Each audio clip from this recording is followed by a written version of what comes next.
menapa inggih wonten lumahing bumi kurping langit ingkang mekaten lampanipun malah doh nyono cerak nyono sinengguh menawi Prabu Danapati menika ratu ingkang boten kandel jawi miwah lebetipun. Wa penemben menawi Paduka boten kersa mituruti menapa ingkang dados ucap sumpah kula ingkang sampun sineksen keblat papat isining rinten dalu dosa menapa ingkang badhe kula sandhang raning ingkang saged medharaken kawruh sastra Cendra Paduka mila kula badhe nderek swita Paduka wa penemban menawi mboten kasembeten kula luwung badhe nglampos diri ngarsa Paduka wa penemban. Oh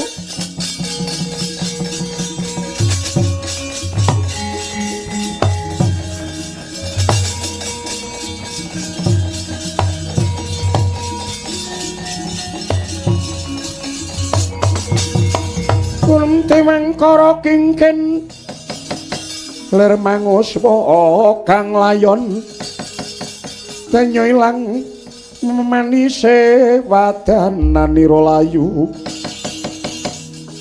kumelku cemrah maratani marang sariranipun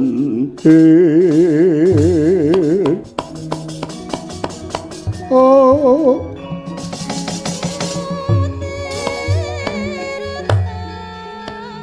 Hyang Agung muga paringa pepadhang marang jagatku dewa-dewa Sukesi kowe aja ngorak-arik jagatku Rama Blemben menapa Paduka Mentala nyumraping kang putra Dewi Sukesi gilang-gilang kuwandanipun aku kahludira wonten ing ngarsa Paduka Penemban. Oh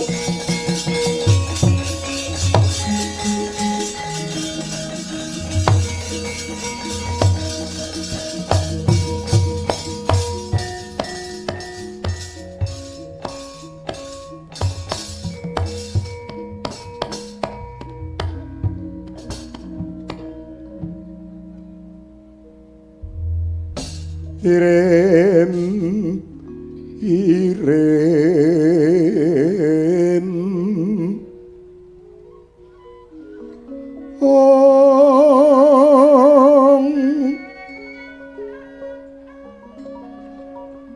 kembang popong tera tebang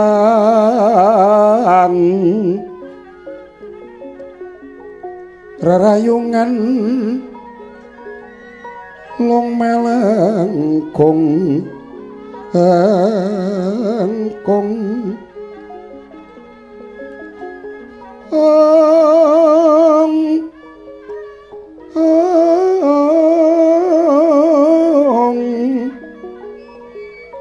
katyuping marutamanda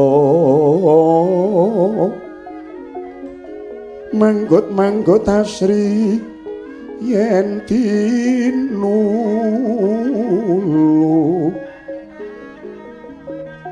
karya sengsem kang tumingal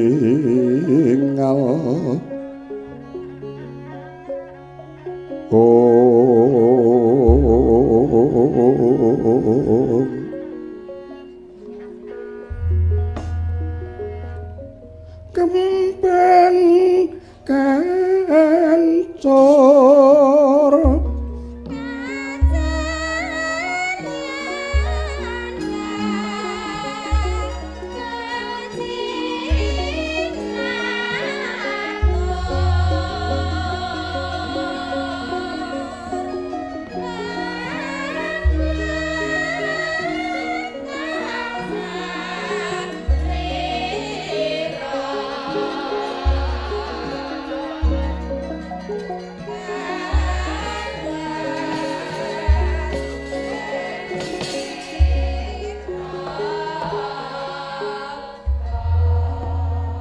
Nadyan santosa kaya deking Gunung Waja parandene rubuh bebetenging jiwa Begawan Wisrawa.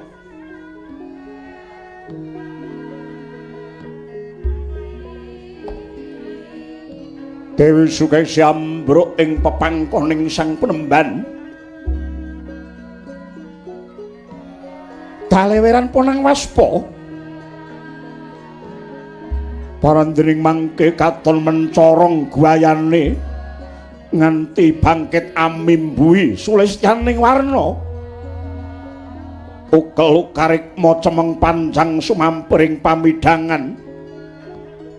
Netra mblalak mbawang sebungkul.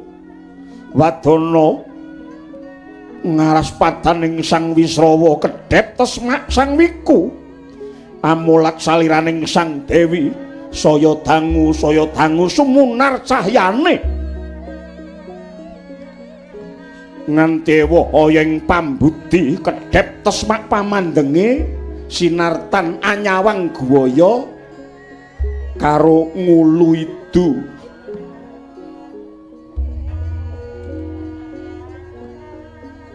Dasar pakulitan ambeng lekeris kasoroting sandyakala gumebyar kanang wentis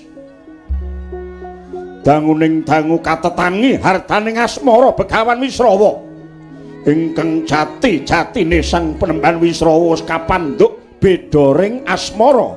Begawan Wisrawa wis kapurba ing asmara.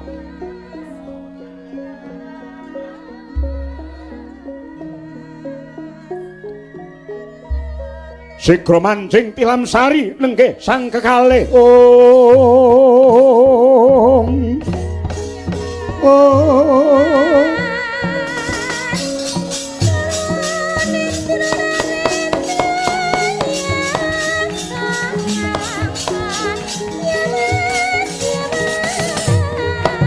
Pauto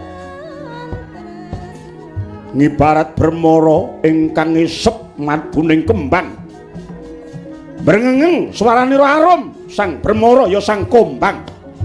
Memanuhara solahe wong sakloron wis adu manising ulat. Kinetok kridaning asmara langening priya wanita. Bawane kembange isih kudup. Kekejer sang kombang dene rong upaya dunu ing sari. Dupi wis permana. Sigra dene sep kang sari kong sitabes satemah marem antuk jatining pemarem. Auto ngalumpruk pindha kabuk kekalihnya.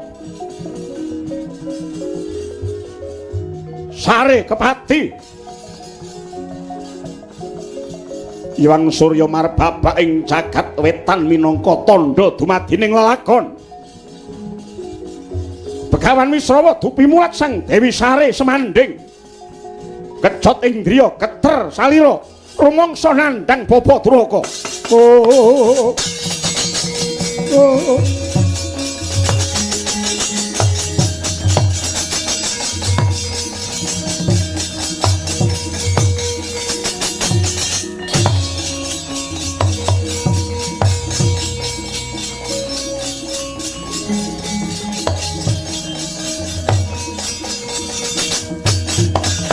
Wadananira layu kumel kucem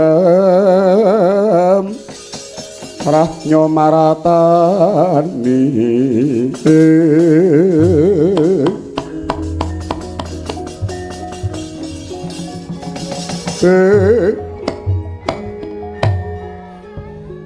mati tenan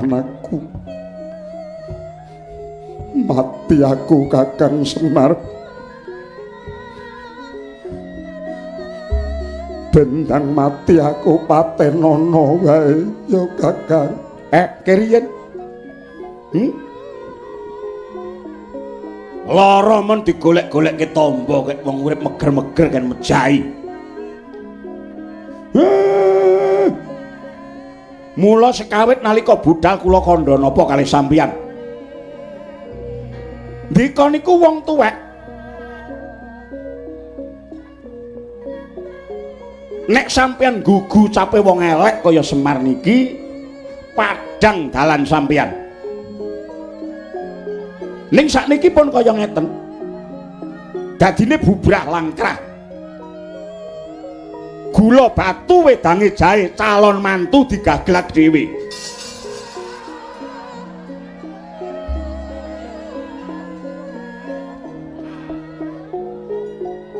Ora, nek kaya ngeten iki ajeng napa? Sampeyan niku pun tuwa, nonyol-nonyol kaya tutup gendul. Gumun kula niku sampeyan niku napa mboten eling nek niku calon garwane ingkang putra? Sembarangan sakarepe dhewe. Pun kempang perot jambul wanen bareng kok golek godhong nom. Apa aku luput nyatane iki mau karepe Dewi Sukesi? Surasane sapa sing bisa medharake Sastra Jendra? Ya kuwi sing bakal disuwitani, ya kuwi sing bakal diladeni, Kakang. Nek pun cetha kaya ngoten kenging napa sampean nggih purun mejangke? Ngaten? Nek sampean pun ngerti aku ora sumurup, aku ora weruh. Ya gene Sukesi duwe sayembara kok kaya mengkono. Pun sakniki mboten enten gunane gunem sing tanpa guna. Jagat ngalengka niki badhenipun saya panas merga Dewi Sukesi pun ketitisan wiji sampeyan, wijine wong tuwa sing milik gendong lali. Aduh, Kakang Semar, sampeyan niku pendhita. Mula wong biyen tau ngendika, nalika sawijining titah niki lagi kumbul samubarange, nalika titah niki lagi mapan wonten pucuking panguwaos, nalika titah niki lagi keruban kesenengan. Inggih mriku mubaling rasa kemingsun gemendung sesongaran ngendel-ndelke. Sampeyan niku nggih ngaten dadi pendhita kondang nggih ngendel-ndelke kepinteran sampeyan. Dupeh iso mejang Sastra Jendra Ayuningrat. Terus sampeyan lali Purwodaksina. aduh Kakang, aku kudu piye? Nek kaya ngeten iki pun angel, dipikir pun angel. Iba kaya ngapa mangke nesunipun ingkang putra Prabu Danapati nek nganti perkawis niki kepireng saking Lokapala. Aduh, anakku Danapati. Oh,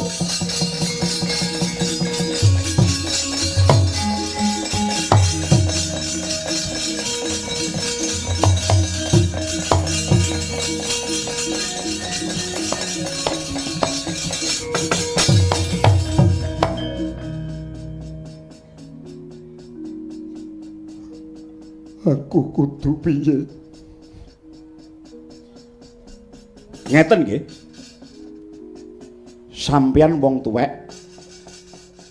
ning boten nglungguhi jejering tuweke. Sampeyan atine pun kepangan setan. Sampeyan pun ditumpaki dening iblis. Setan niku wonten 4 cacahe. Demit niku enten 4, siji setan sing bisa merintah menungsa ning ya bisa nulungi. Niku sing angka 1. Njut sing angka 2 setan bisa merintah menungsa ning boten bisa nulungi. Niku sing angka 2. Sing angka 3 setan ora bisa merintah ning bisa nulungi. Sing pungkasan setan ora bisa merintah ning ya ora bisa nulungi. Ati sampeyan pun klebon jajalanat. Pun sakniki mboten enten gunane kula ngetutke sampeyan.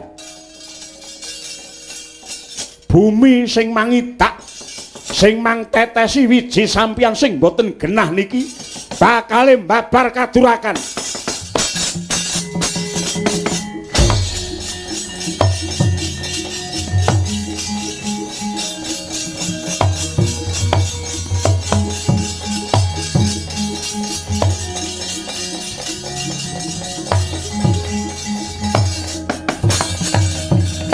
lumereking wanci gumantining dina sasi miwah taun.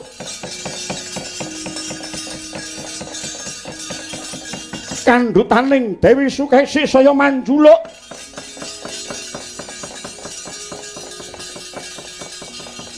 nenggih menika ta warnane banjir ladu walik watu pati-pati ambentusi ing gegana kumrasak kaya swaraning udan sinemeni sinartan sono sak negari mbaung bebarengan Srenggala muni bebarengan kaya-kaya sung pratandha dumadining karusakan wijining Begawan Wisrawa ingkang katitis saking kandhutane Dewi Sukesi wus wanci newra Padhangawa tumandu ing sastra Jendra ingkang salah kedaden biak langse Mandala Giri mijil buta mengengeh kaya jangkitan lahir brol saking Gwa Garba pinaringan tetenger Sang Rahwana lalu dewasaning hari gumantosing taun wis dewasa wenang lenggahe keprabon ngalengka diraja jejuluk Prabu Dasamuka Sekti Mandraguna jayeng palagan gegedhuk samaladuk bebasan brengose tedas gedhek donya geger walik watu dening kamurkaning Dasamuka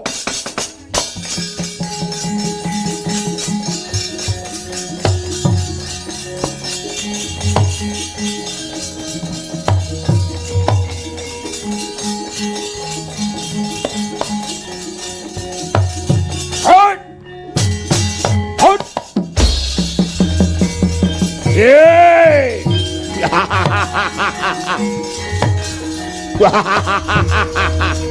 Yeay!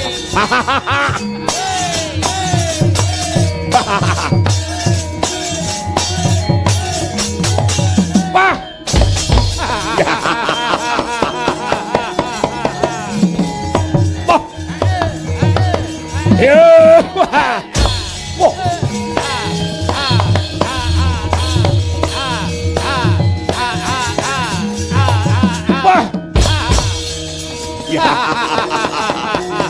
Yeay!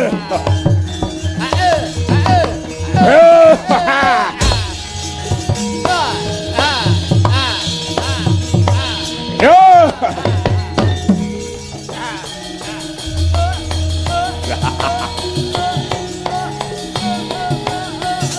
What?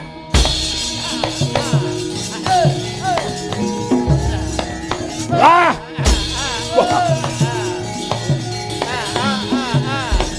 Ah!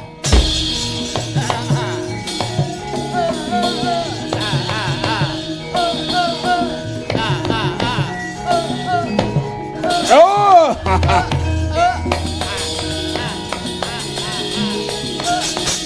What?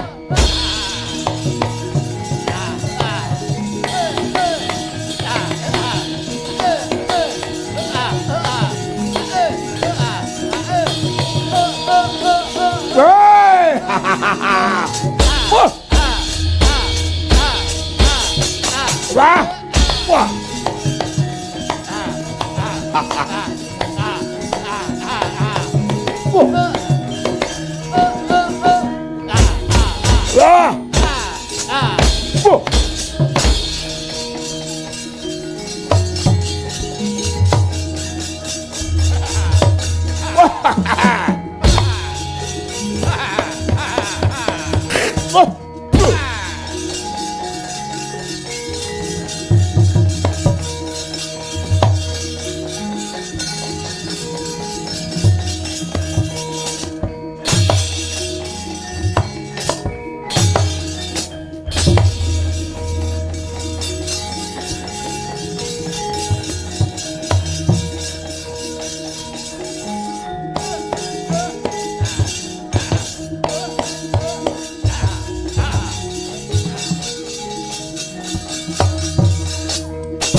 nanging triya mangu-mangun kung kanduan limang lirena tanpa kanin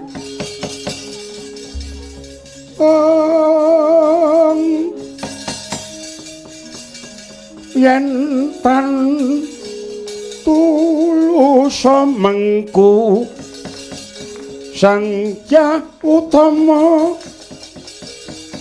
Nalendra sang rerepa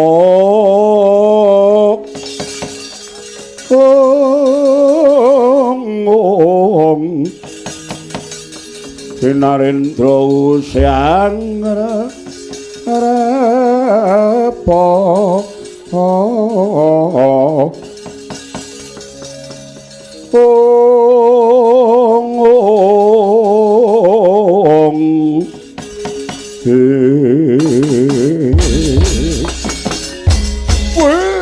adalah ya pandaku ya donyaku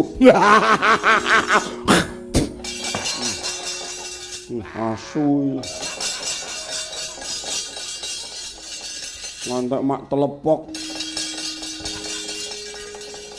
ngene lambe iki aja ombo-ombong apa-apa ki nek kekamban ya plang-plung ngono ki Iya. Marica, kula wonten pangendika ingkang ajawuh. Nimbali ingkang abdi kula pun marica. Karo kowe Togok, wonten dawuh diwaji. Bilung dalem sawangen Prabu Dasamuka sing kurang nggon ngendi? Jagat tanpa timbang kasektenku. Ngoten nek mung perkara pamer kaya ngoten niku. Sepira during pangkat okahing bondo lan guna kasekten kepinterane ning nek disiksa batine uripe niku nelangsa nandhang sengsara. Apa aku kesiksa? Lho, ngeten. Bab-bab sing kaya ngoten niku nek mboten iso ngawekani niku dadi kringkiane dhewe. Merga tiyang niku nek kesipatan gemendung saklebeting gesangipun menika mahanani dukanipun ingkang yasa jagat. Mila pinten during pangkat kasekten lan kathahing bala niku nek kesiksa uripe di seneni kali sing gawe jagat niku mboten badhe manggih tentrem. Ora ana dewa sing nyeneni aku. Dasamuka ora bakal kesinungan luput, anane Dasamuka kuwi mung sarwa bener. Ngerti? Kowe iki meneng aja ngelingke, dipecat modar kowe. Wong ambes rupa-rupa gedang. Kancane ngetan melu ngetan, ngulon melu ngulon, kancane nyekel piring kokoh. Mayar ta wong iki kaya aku kuwi lho, elon. Melu wong Jumapala ya manut. Melu wong Sala ya manut. Matane ya sapa sing gelem jajakke? Lah kuwi. Marica, kula wonten pangendikan kang ajawuh. Isih ana ratu ngendi sing digdaya ngungkuli Dasamuka? Kula nuwun sewu. Menawi Nalendra menika kathah ingkang sekti mandraguna jayeng palagan. Mboten tedas tapak paloning pandhisi saning Gurindha menika ugi kathah. Namung sadangunipun panguwas paduka wonten negari Ngalengka Diraja menika setunggal kemawon mboten wonten ingkang nyameni luhuripun ngungkuli dhateng kadigdayan paduka Sang Prabu Rahwana. Lah ngono. Gok ngono. Jupukna Mas sak kanthong wenehna Marica.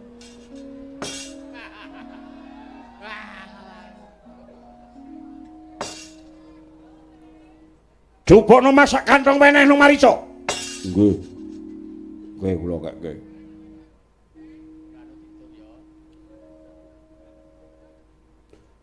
Ciptaning atiku ora suwe maneh aku bakal ngrangsang kayangan Jonggring Salaka.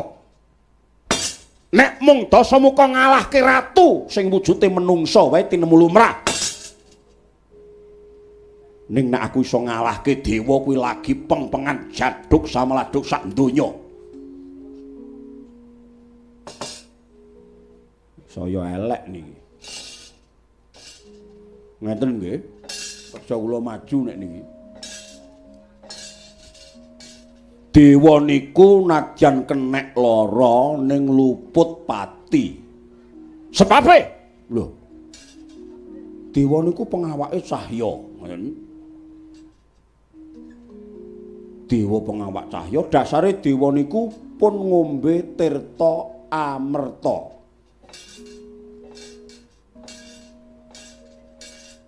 Aniku ora, merta niku mati. Ndi banyu sing marake mboten gelem pejah. Ngoten. Wah, mandi ya. Mandi. Ruwa aku ndempen melu ngombe ben urip terus. Aku saiki bareng kenek gula ki nek mati kesuwen.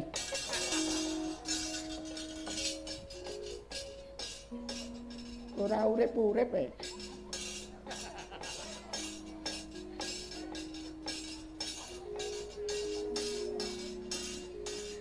Dewa ngombe tirta amerta nggih nalika muter segara Puan ngangge Gunung Mandara sing digubet kalian naga gedhe diputer dijupuk banyune sing jenenge sarining banyu winastan tirta amerta niku nek diombe marake urip selawase langgeng mula dewa niku najan kenek lara ning mboten enjuh mati najan ora iso mati mengko yen aku ngrangsang kayangan Jonggring Salaka Dewar tak polo nganti tele-tele ora teko pati ning nek dhewe kelaran terus mesti teluk karo Dasamuka urung karuan dipolo suwe-suwe mesti lempoh Urung karuan dembenke tak slentiki ya malah ora lempoh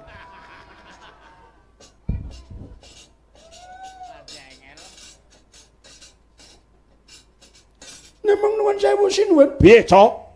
Nggih. Leres menapa ing catos aturipun tokok. Menawi catosipun dewa menika mboten saged pecah. Nanging nuwun sewu ugi wonten titah ingkang mboten saged pecah ugi. Lho. Gok rungokno. Gobokmu rungokno. Marica matur yen ana titah kok sing ora bisa mati. Apa kuwi aku? Oh sanes menawi watu tasih saged pecah watu kok tasih saged seto awit paduka kesandangan kulit daging balung Lah jare ana titah sing ora bisa mati kuwi sapa? Inggih, nadyan to pecah nanging menawi saged nyenggol swasana bumi geni banyu angin menika saged sugeng ngapalipurna. Wujudipun pandhita inggih Brahmana ingkang sakmangke nedheng mertapa wonten ing Gunung Sonya Pringga. Laminipun Begawan Subali, sinuwun.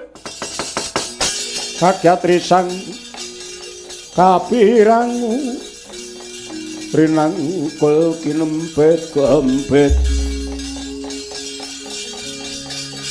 dosangretnaning bawana yogi tukang walang ati Wih, ladalah. wah yo pandaku yo donyaku trembelane jebulana titah sing isih kedunungan kasekten tapi ngungkuli Dasamuka nyatane dheweke pendhita sing jenenge Subali ora bisa mati. Nggone ngendi? Wonten ing pertapan Sonya Pringga ing mapan wonten ing alas Sonya Pringga. Gok, Nun. Aku arep rono, Gok. Mang mriko ning kula mboten tumut.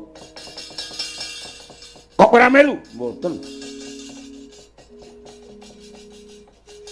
Pal-pale anggere ngajak lunga mesti nyang alas. Ora tahu kok liwat sing rada resik. Wong kok nek lunga kok mesti leren-leren kok mesti ning alas. Anggere nek warung etok-etok turu.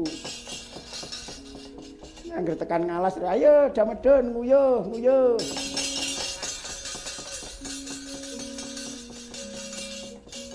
Jajake pisane ra enak gaglak. Jajake kok kuwaci.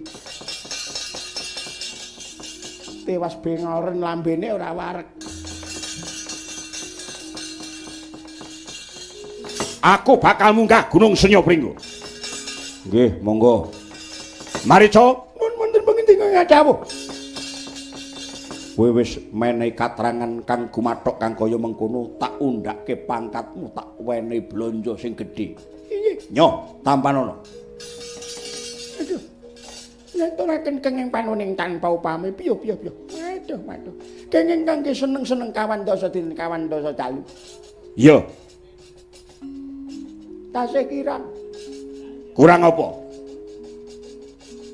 Kuwi wis kena kanggo mukti karo bojomu. Lho, lah sing ngetan kali. Ya pure buta cakil kok bojone pirang-pirang. Dipun paringi malih. Nyo. Mukti nganti sak turunmu ora bakal entek. Nggih, ngaturaken panuwun. Tudono. Ngendi gone Begawan Subali? Monggo kula dherekaken sinuwun.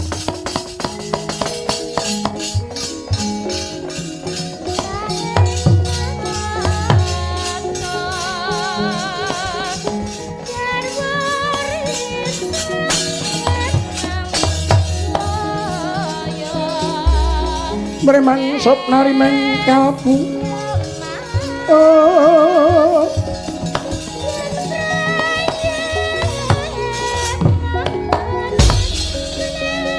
Oh.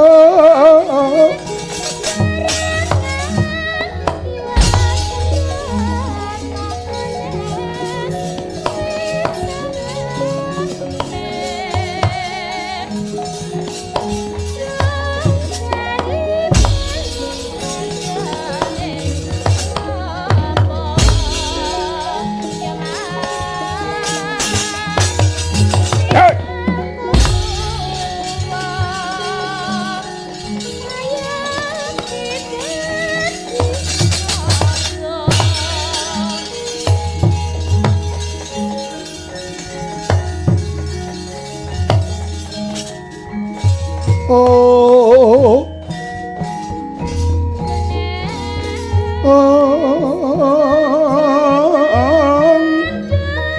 Maweh langening pamulat reksa sining mana triri sejeng arebut mangsa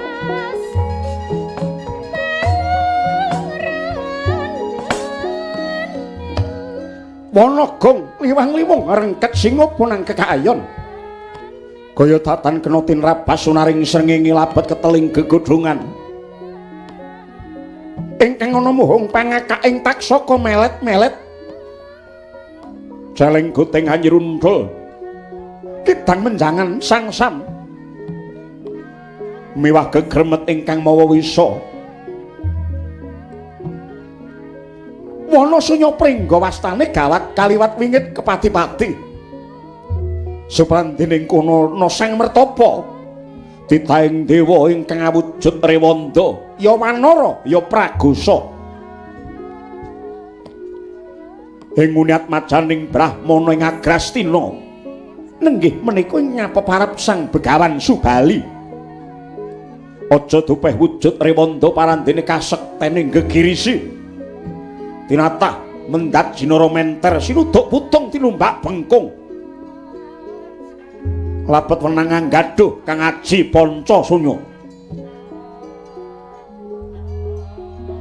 ing titi mangsa mangke sedhakep suku juga nutupi Babanawa Sanga ngeningaken Pancandriya ingkang kaesti muhung meminta panguwasaning dat kang murweng dadak sakoling mangke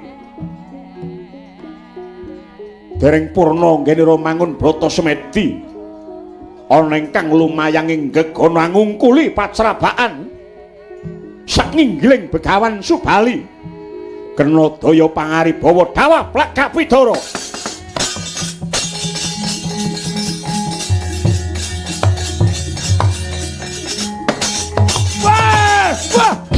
wah saya wah setan alas ya wah ya What?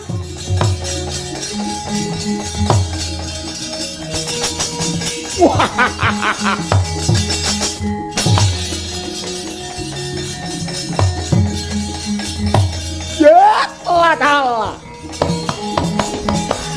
ladala jet ladala lenging dia mangu mangungkung kanduan rimang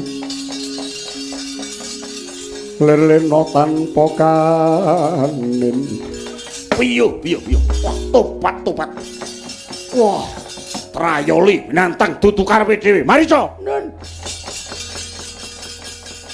menawi nimbali kula menika mbok marica eskar ngaten sekolah ngaya-aya meneh titel kok ora diunekke yapurmu buta potet wah ambruk tibeng pantol aku wah ana munyuk malati sumunar cahyane nuwun sewu ampun dipun munyuk-munyukaken inggih menika ingkang nami Begawan Subali lho kowe mau kandha pendhita linuwe nggih menika pancen Begawan Subali oh wujude kethek nggih pancen rewanda ning ngendika kethek ampun seru-seru mungkin ndak mireng niku mboten remen nek dikethek-ketheke nggih kethek tenan ora to iki sapa Nalendra Ngalengkadra Prabu Dasamuka kowe pasang malat Dasamuka nganti gemebrok tibeng Bantala mboten cah banter-banter mengke suarane ndak entek niki mengke calone tesih sedalu wah pancen berat iki ya aku Begawan Subali ya kene kowe pasang walat aku ora nedya pasang walat menyang pakluk apa wae kowe aja sumungah sesungara kondangmu jarane kowe pendhita ora bisa teko pati ora ngandel aku mbel keces ana isih ngambah lemah sikile kok ora bisa mati apa Gusik to Gusik, aku ora duwe perkara karo Prabu Dasamuka. Lan kowe duwe karep apa teko kene? Aku mung kepengin mbuktekke, pancen kowe ora duwe perkara karo aku, ning aku sing gawe perkara, ngerti? Piye ta iki? Ya jan ngetutke wong nekat ngene iki ameng-ameng nyawa iki. Ora duwe perkara ning dhek sing gawe perkara. Yo nek bar gawe perkara karo aku karepmu. Aku kepengin jajal kaprawiranmu. Mergo carene butuh elek pothek marica kowe ora iso mati. Aku ora ngandel mung munyuk kok ora bisa mudar. Konangan dosamu kok pecah wadukmu kowe. Yo. Kowe ganggu ngutik-utik macan turu. Apa mbok kira aku wedi karo diapurmu? Wah, maju jangkala. Ida-ida ndiasmu mutiar kowe.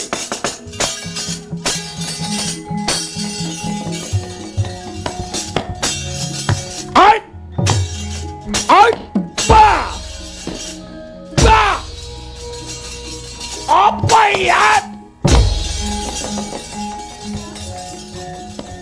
Ya, telah.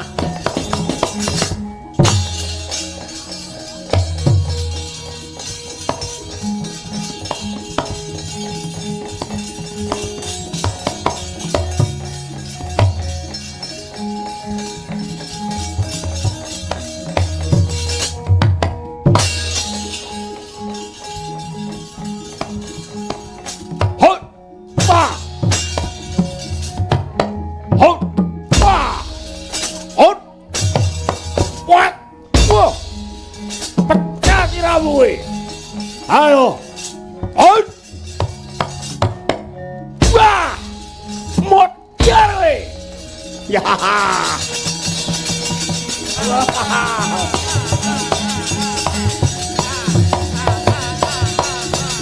On.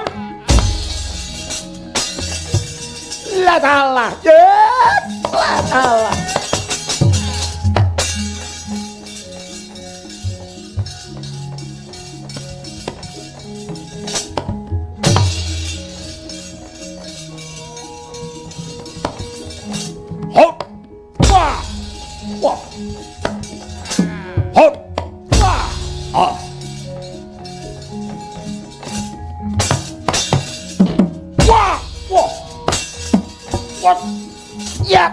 Wah. What? What? Wah. Wah. What? Wah. Good. Good. Oh no yo.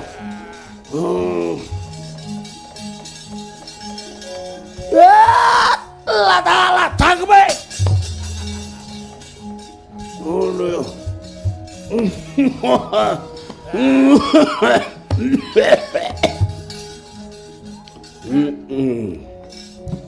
Harta idoke man-man.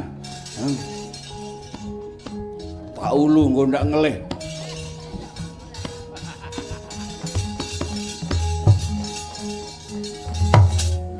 Hot pa.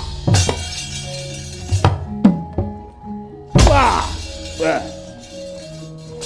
Hot. Wah. Oh. Hot. Wah. Wah. Hot. Wah ya. Wah. Wah. Wah. Wah. Wah. Wah.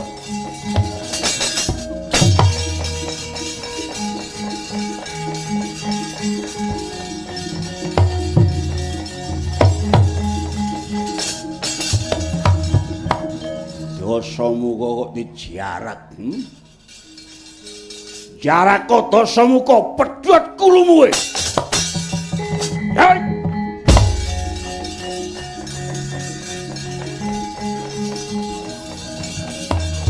Hoi, wah. Hoi, wah. Wah. Kena mutiar kowe. Oh. Hoi. What? Mutiar kowe kena. Lihat dalah. Ya. Lihat dalah. Datlah. Lihat dalah. Datlah.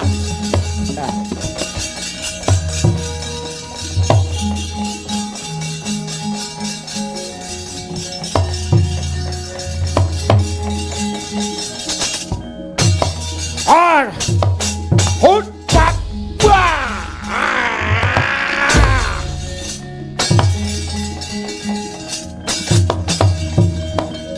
ayo harmu apa? Gubrah getih. Arep pedhot kulumu. Kaya ngene kok cari iso urip ndi? Mari, Cok. Nun. Rene, ngerian kathok kula mlotrok.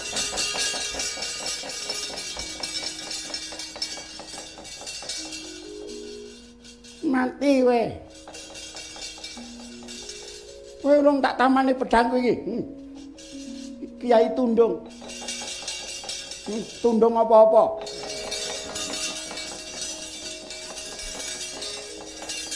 Endi? Urip kok ngendi? Dipun tasi rumiyin. Adatipun ngenten menika menawi sak udutan gesang melih.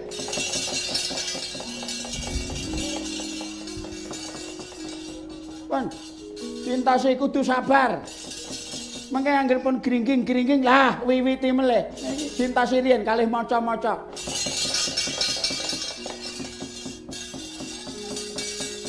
Uripa lekane atiku.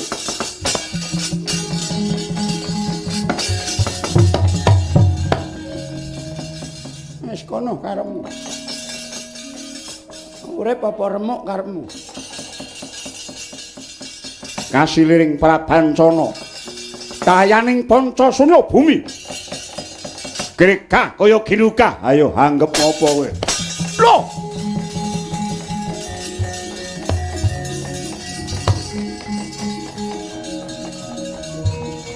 Ut.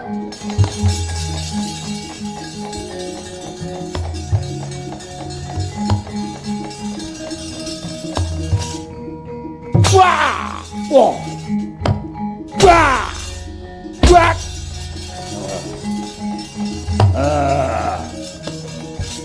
Wah! Wah! Oh! Wah! Arke apa iki? Wat.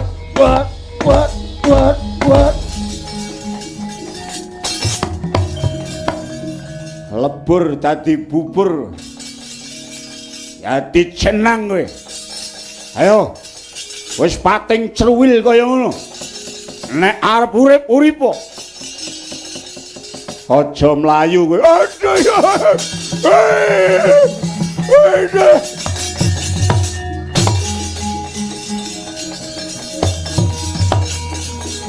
Out! Hai!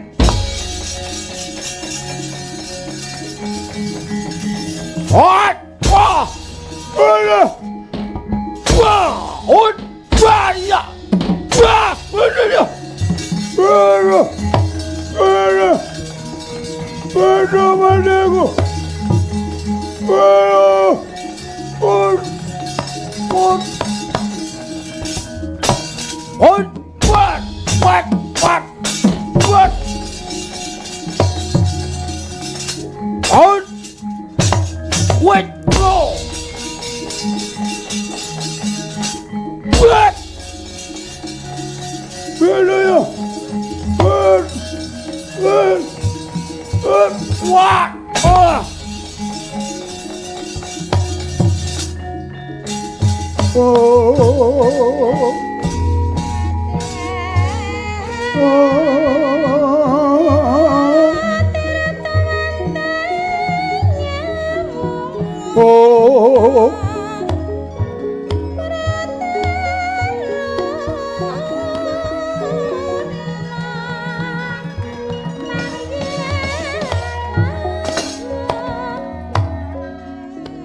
Kakang Benemban sing gedhe pangapuramu ya Kakang.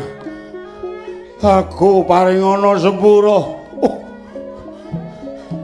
Jebul sak dur-during gunung isi ana kang ngungkuli. Luhuring kasekten kono ngarepe Kakang Begawan Subali ora ana sak enthik-enthike. Aduh, aku njaluk pangapura, aku njaluk urip, Kakang. Lungguh sing prayoga.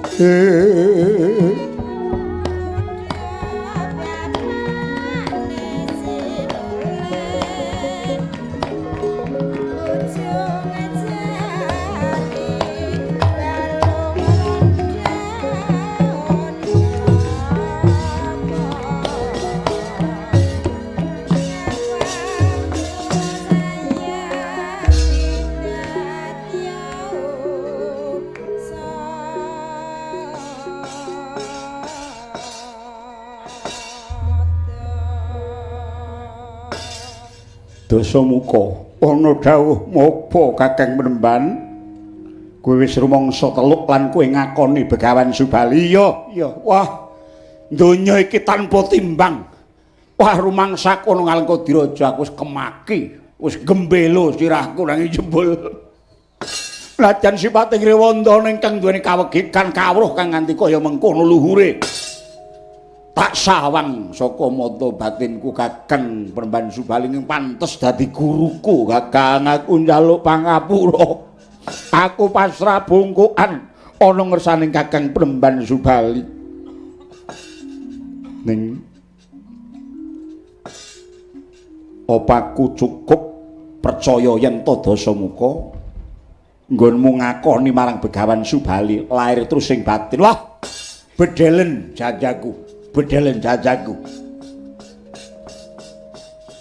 Luhuring akasa kena winatara segara kena dijajaki nanging atine wong sapa sing weruh. Mengko aja-aja kowe mung nglamis mung samudana kedhok aling-aling nggonmu percaya kelawan Subali. Ora, Kakang. Wiwit dina iki seksenana bumi langit jagat sak isine. Aku sembuh bali menyang kraton Ngalengka. Nek perlu negaraku sak putuhe tak wenehke Kakang Begawan Subali kabeh.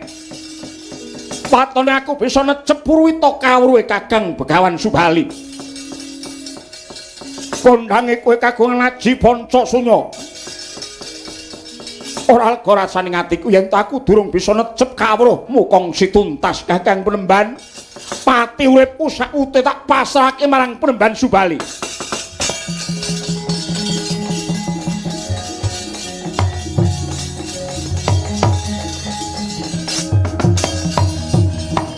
Iya, tak trimo banget Dasamuka. Lan wiwit iki aku ngaku sedulur tuwa. Najan aku uga duwe sedulur nom, Kumbakarna Wibisana Sarpakenawa. Aku pembarep nanging rumangsaku aku kaya adine Kakang Nemban Subali tunggal wadah. Wis, nek ora percaya ayo titi mangsa iki kowe tak boyong menyang negara Ngalengka. Kowe tak mbuktekke ning Kedaton Ngalengka Diraja, Kakang. Ora. Aku pendhita ingkang wis mungkur ing ngreh kamulyan lan kadonyan. Uripku sautuhe mung tak seramakake kanggo lelabuh marang jagat iki, mula sing gedhe pangapuramu. Aku moh nampa nggonmu nyubya-nyubya marang aku. Yen ora kersa bali marang pamintamu sekawit kowe njaluk Aji Pancasunya. Wong kang kedunungan Aji Pancasunya iku kudu ora kena ngendel-ndelake adikang adigung adiguna. Sapa sira lan sapa ingsun? Merga dayaning Aji Pancasunya ingkang kalis ing pati iku mau bakal bisa nggegerake bawana yen to sinandhang dening wong ingkang budine cendhala watake nista. Ora, aku bakal miturut apa sak pakone Kakang Begawan Subali ingkang wigati aja wigih ringa-ringa. Kake tumuli aku wejangan Aji Pancasunya, Kakang. Tansah marapamoring suksma sinuksmaya winahya ing asepi sinimpen telenging kalbuhe. Ya yen pancen mangkono gedhe rasa kapitayanku marang kowe reh ning pati uripmu wis mbok pasrahke Begawan Subali. Dasamuka. Iya, Kakang. Mara gageningna ciptamu meminta marang panguwasaning dat ingkang murwing dat. Dasamuka.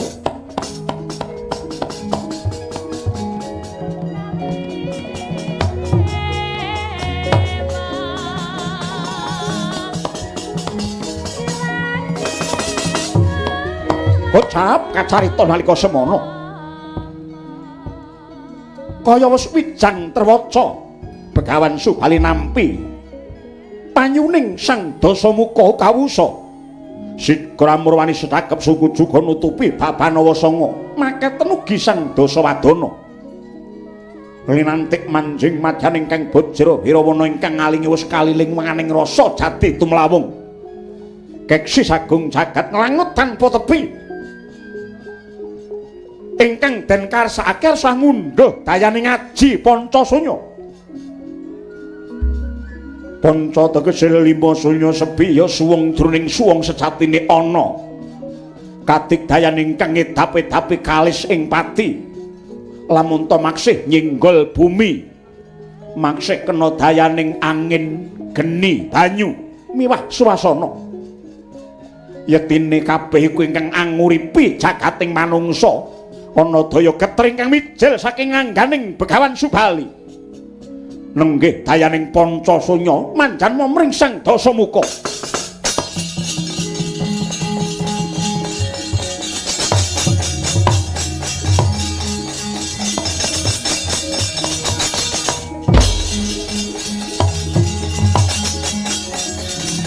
Waduh, Kakang Brimban.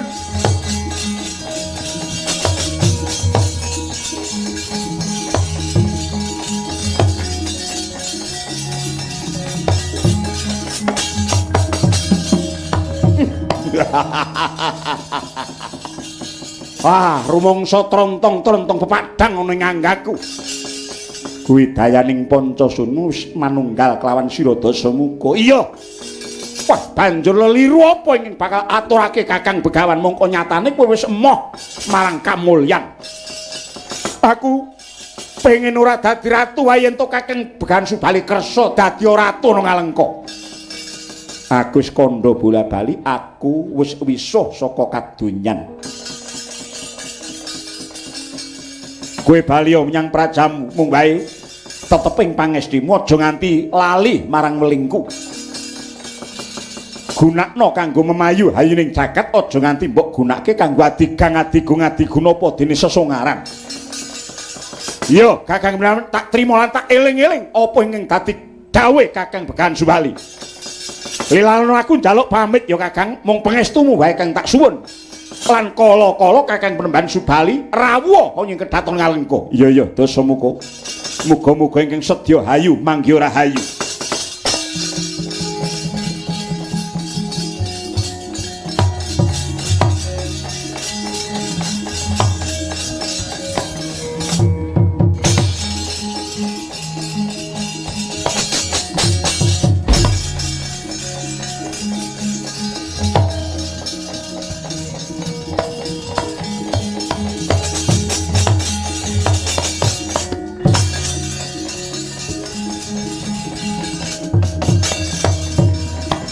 Lumampah gegancangan risang Dasamuka. Kapara mengker tebih saking sunya pringga kausa gocap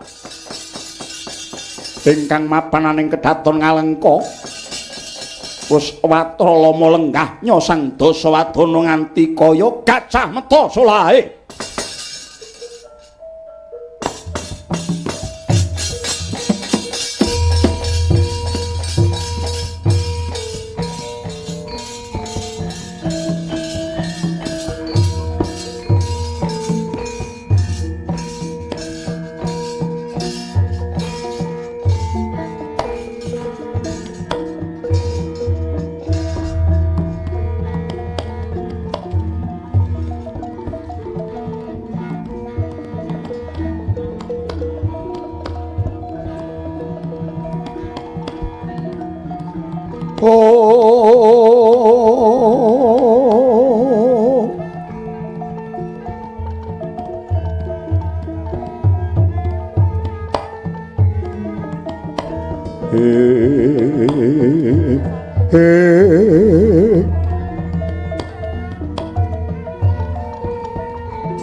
Nyat langening kalangyan aglar pangkam saratinong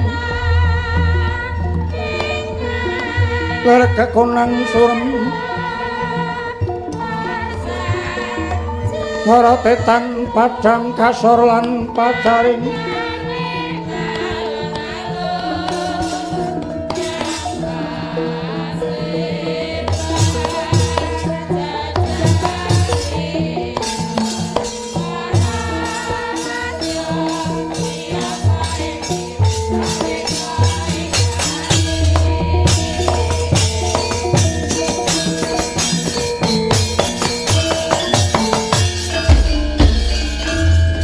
Surumawahyut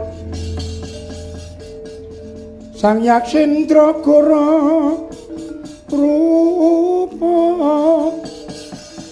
mangesas ngati angin pangsempal kaprapal selo-selo kaplesak sato luma yumangungsi kagiat kakudo kang jaga bumi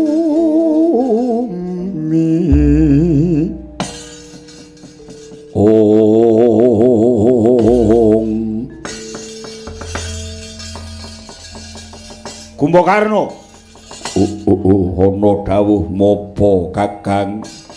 Wibisana kula wonten dawuh Koko Prabu lan sira Paman Prasta lan wonten pangendika ngadhawuh nggih. Dina niki kaya pun cukup kawruh ngelmu. Ateking Prabu Dasamuka sakniki pun sampurna nggih lair nggih batin nggih jaba nggih jero. Kandel kulit kula tos palung kula. Jagat tanpa timbang kasekten kula merga kula pun gadhah aji panca punya bumi ingkang dayan ngedap-edapi peparingi Kakang Begawan Subali. Gusik Kakang Prabu, kumpa karo apa? Aku mung kepengin matur sawetara mbok menawa aturku iki mengko luput sing gedhe pangapuramu ya Kakang. Ya piye? Kita kabeh ana ing alam donya iki dipareng urip diayomi dening kang gawe jagat lan diwenehi cangkem siji ning kupinge loro. Kuwi kabeh mengko karep supaya luwih akeh ngrungokke tinimbang micara. Yektine wong kang demen ngumbar tutuke tinimbang kupinge kuwi adate wicarane gabuk tanpa isi. Suwali ingkang akeh ngrungokke kuwi carane sedhithik nanging akeh-akehe sarwa mentes. Ucap sekecap ingkang kelair tanpa pinikir iku kerep nuwuhake dredah lan bilai mula. Wetuning tembung prayoga diudi aja nganti ngepok perkara wong liya gedene gawe sriing kang padha ngrungokke. Bisa nyandhet ujuling ukara sing gawe tunaning wong liya mau wis klebu ewoning pakarti becik Kakang.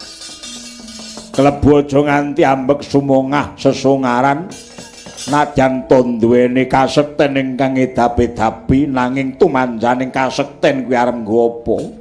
Kudune kasekten kawibawan kamulyan bondo donya mau mung kudu dipigunakake kanggo memayu hayuning sesama. Cukup mingkemo lambemu. Buta gegeden gaweamu mung bathok karo ndekok.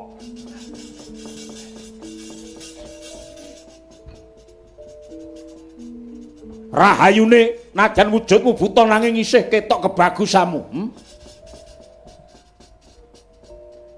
Nek katanding karo buta-buta liyane kowe iki bagus dhewe. Ning bagus sing atimu kudu mbok gunakake, aja mbok nggo mulang karo wong gerang ngono druhun. Man Prasta, kula wonten dawuh nggih. Mung karek siji kenging napa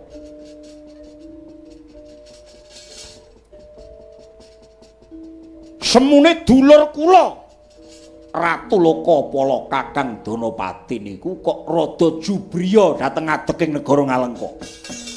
Apa dupeh negara Lokapala ya negara gedhe semelang yen to kawibawan lan kadigdayan sing kula sandhang niki bisa nyuremake kepraban Lokapala.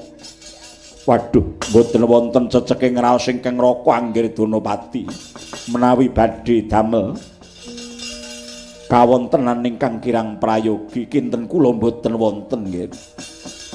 Ageng katresnanipun Prabu Danapati dhateng Paduka ngemuti bilih sami-samiat majanipun Begawan Wisrawa namung benten ibunipun. Menawi ingkang raka menika putranipun Begawan Wisrawa kaliyan Dewi Lokati. Menawi Paduka ngranak Prabat majanipun Begawan Wisrawa patutan kaliyan Dewi Sukesi. Mekaten ning sami-sami wijining Begawan Wisrawa menapa inggih badhe wonten daredah nggih. Ridho mawur mangawur murahan tengaraning ajurit. Kang maguru kangsa tetek kaya butula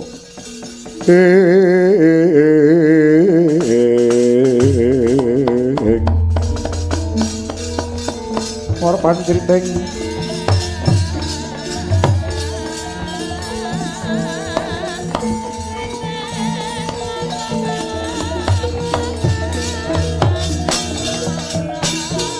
kurang kasti kata engkang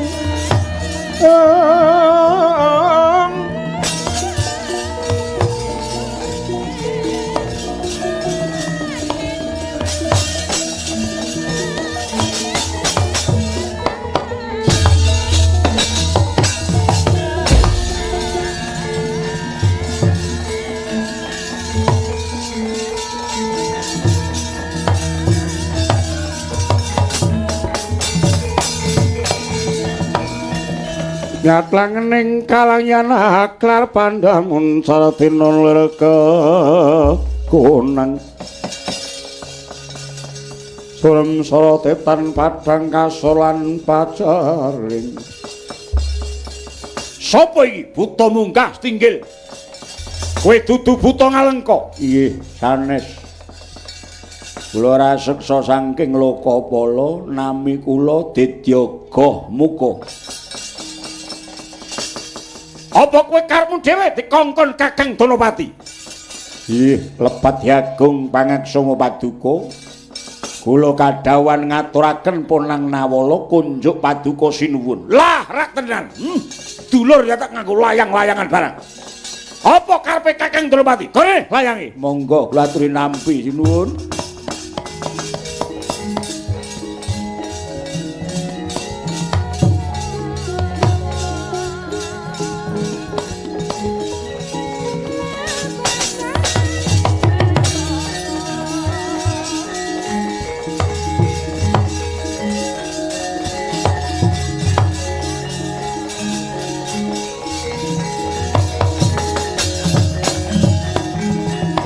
Yayi Prabu Dasamuka